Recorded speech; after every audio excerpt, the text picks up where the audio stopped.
Sacrifice has always played a central role in ancient cultures, shaping how people understand the relationship with the divine. In this video, Bishop Barron explains the deep meaning of sacrifice and how it provides profound insights into the Eucharist. He connects these ancient traditions to Jesus, the incarnate Word, revealing how the Eucharist fulfills and transforms this timeless practice. If you've ever wanted to understand the significance of the Eucharist in light of history and faith, you don't want to miss this. You know, they say, by the way, if someone today went in a time machine back to ancient times, what would most strike us in the ancient cities would be the prevalence of sacrifice. How central it was to the ancient religions, including a Jewish religion, that animals would be sacrificed to God or to the gods, right? How central it was to the way cities were organized. They always say, by the way, that as the Israelites approached the temple, they could smell it long before they could see it. It smelled like a great barbecue, all these animals being sacrificed. And we say, how odd and how peculiar that is. Well, in a way, the logic of sacrifice is pretty straightforward. We take some aspect of God's creation and we symbolically return it to God as a sign of adoration, reparation, thanksgiving, sorrow. Does God need our sacrifice?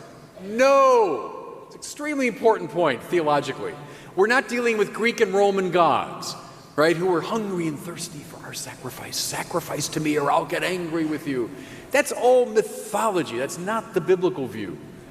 How could the creator of all things ex nihilo need anything from our little world? You see what I'm driving at? And don't you see it, for example, in the prophets and Psalms? Do you think I need the smoke of your sacrifices?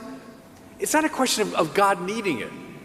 Rather, by these acts of sacrifice, we become rightly ordered. Aren't they acts of ad oratio? By these symbolic gestures, we become aligned unto God. We give back to God so that we can become ordered. Does that make sense? It's a really important point. Don't fall into a mythological understanding. We benefit from worship, not God. God doesn't need it, but we need it. And so we make sacrifice to the Lord.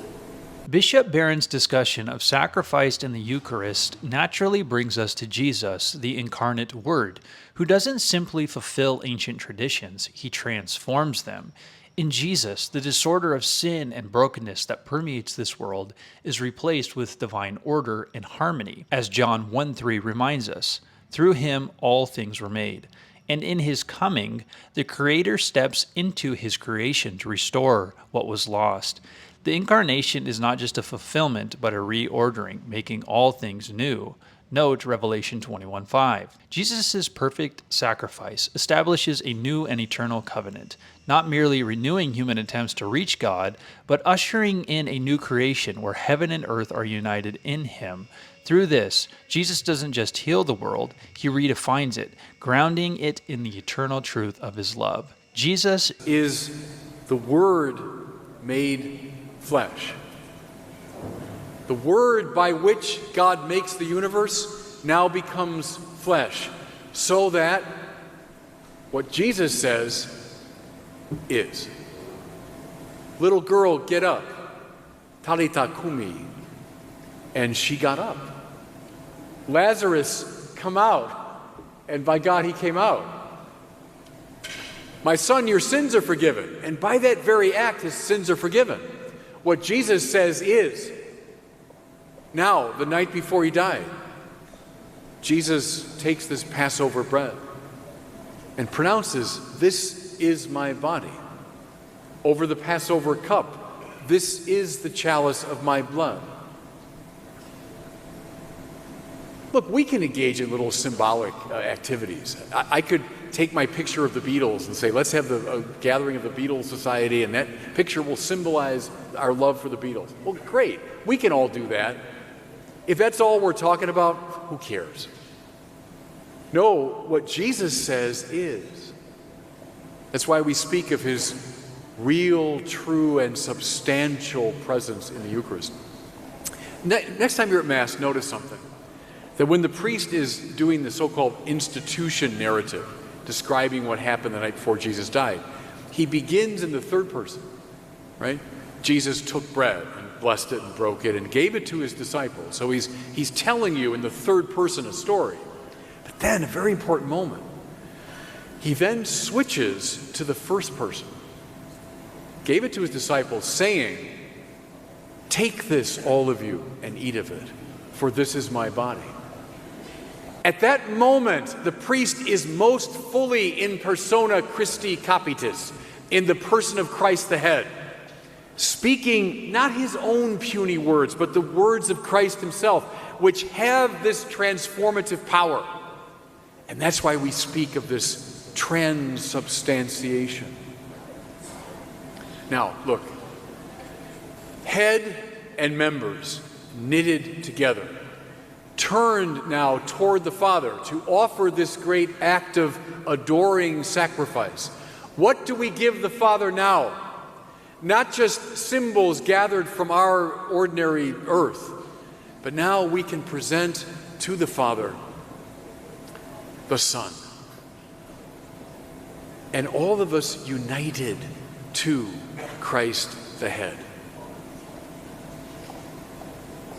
That's the moment, everybody.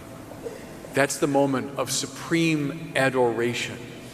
That's the moment when we become properly aligned. That's the moment when creation is knitted back together. Now, does God need our sacrifice? No. Rather, any sacrifice we make breaks against the rock of the divine self-sufficiency and comes back to us. As Bishop Barron has shown, the ancient practice of sacrifice finds its ultimate fulfillment in Jesus, the incarnate Word. His coming into the world didn't just reshape history, it redefined it, offering a new covenant that transcends the old. In the incarnation, as John 1:14 proclaims, the Word became flesh and dwelt among us. This bridges the infinite gap between us and God. Through Jesus, the ultimate sacrifice was made, not on an altar of stone, but on the wood of a cross, a single perfect offering for the redemption of the world. Note Hebrews 10:10. The Eucharist stands at the center of this reality, uniting us to the incarnate Word.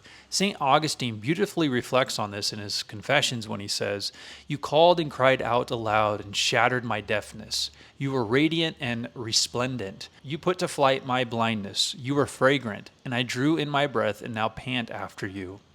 It is in the Eucharist that this divine call is renewed as Christ offers his very blood and body to us, making the eternal sacrifice present in the here and now.